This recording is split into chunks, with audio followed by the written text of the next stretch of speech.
εκπροσωπώ δύο συλλόγους. Εκπροσωπώ το Σύλλογο των Ορμελιωτών, οι οποίοι λόγω του εκτάκτου γεγονότος δεν μπόρεσε να παραβρεθεί κανείς. Ο πρόεδρος λείπει εκτός ΕΚΟ και δυστυχώς λόγω υποχρεώσεων οι άλλοι δεν μπορούσαν να παραβρεθούν. Έχω την εξοδότηση όμως να μιλήσω για αυτούς. Η θέση, δεν ξέρω αν δικαιούμαι 6 λεπτά για αυτόν τον λόγο, αλλά θα φροντίσω να είμαι σύντομο στα 3 λεπτά. Η θέση του Συλλόγου Ορμελιωτών σε αυτό το θέμα είναι όχι στα hot spot, αλλά θα πρέπει ο Δήμος και όλοι οι πολίτες να πιέσουμε προς μία λύση για να μην επαναληφθούν οι ίδιες καταστάσεις που ήταν πέρσι. Τώρα, όσον αφορά το Σύλλογο των ΕΝΚΟ Πελοποννησίων, στον οποίο είμαι πρόεδρος, πήραμε μία απόφαση. Θα μου επιτρέψετε να διαβάσω την απόφαση που έχουμε πάρει. Η παρούσα κατάσταση και ειδικά αυτή που προηγήθηκε το προηγούμενο καλοκαίρι είναι το πλέον λυπηρό γεγονός που συνέβη την τελευταία πενταετία που διανύσαμε σαν άνθρωποι, σαν λαός και σαν έθνος. Δοκιμαστήκαμε σαν άνθρωποι και αποδείξαμε την ανθρωπιά μας, μιλάω για το λαό της ΚΟ, προσφέροντας από το ειστέρημά μας στον άγνωστο συνάνθρωπό μας που έφτασε παραβιάζοντας τα θαλάσσια σύνορά μας, τις ακτές μας και τις αυλές μας, ζητώντας τα αλπορεί, χτυπώντας τις πόρτες μας. Δεν σκεφτήκαμε αν είναι ο λαθρομετανάστης είναι πρόσφυγας, οικονομικός μετανάστης ή τζικαντιστής. Αποδείχθηκε ότι ήταν και τα τρία. Ήταν ο κατατρεγμένος από τον πόλεμο πρόσφυγας, ήταν ο οικονομικός μετανάστης και ο φανατικός αιρετικός μουσουλμάνος, προδίδοντας την ίδια του την πίστη. Ήρθαν με ό,τι μέσο μπορούσαν να αναβλώσουν από τους γείτονες Τούρκους διακινητές, ξύλινο καΐκι, σωστική λέβαιο και φουσκωτά. Τρέξαμε, τους σώσαμε, τους ταΐσαμε, τους περιθάλψαμε. Αλλά ήταν υπερβολικά πολλοί.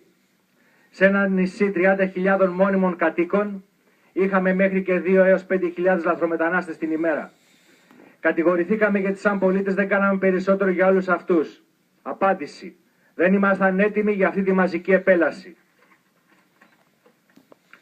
Είμαστε 30.000 εξοντωμένοι φορολογικά Έλληνες πολίτες, οι περισσότεροι άνεργοι, ακόμα και αν έχουμε επιχειρήσεις, ανασφάλιστοι χωρίς βιβλιάρια υγείας σε ισχύ, χωρίς νοσοκομείο, χωρίς φάρμακα, χωρίς γιατρούς για τους συνταξιούχους της πείνας πατεράδες και μανάδες μας, για τα παιδιά μας και τα εγγόνια μας, καταχρεωμένοι και προδομένοι από μια κυβέρνηση που στην πλειοψηφία τους αρκετοί ψηφίσαμε.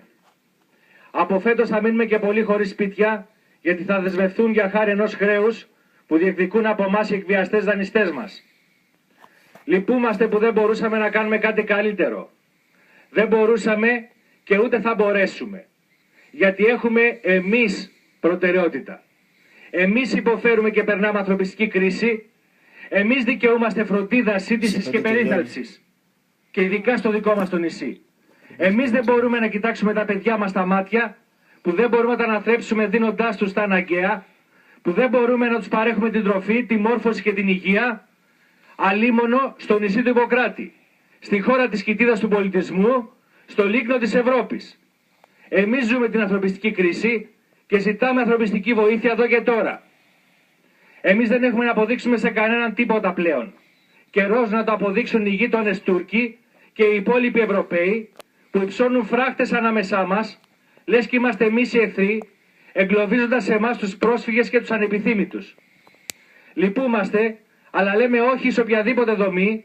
Εδώ διακυβεύεται το μέλλον των παιδιών μας, του τόπου μας, του ελληνικού έθνους και όλων των αρχών που προσβεύει ο σύλλογός μας. Αρνούμαστε να γίνουμε μετανάστες για τους παράνομους μετανάστες.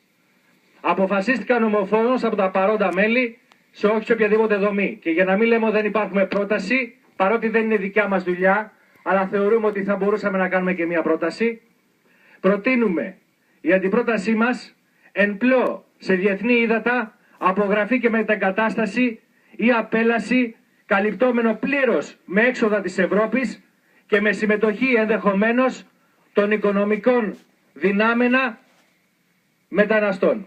Η υπόψη σήμερα είναι η μέρα του μετανάστη και όχι του πρόσφυγα. Του πρόσφυγα είναι στις 20 Ιουνίου. Ευχαριστώ πολύ.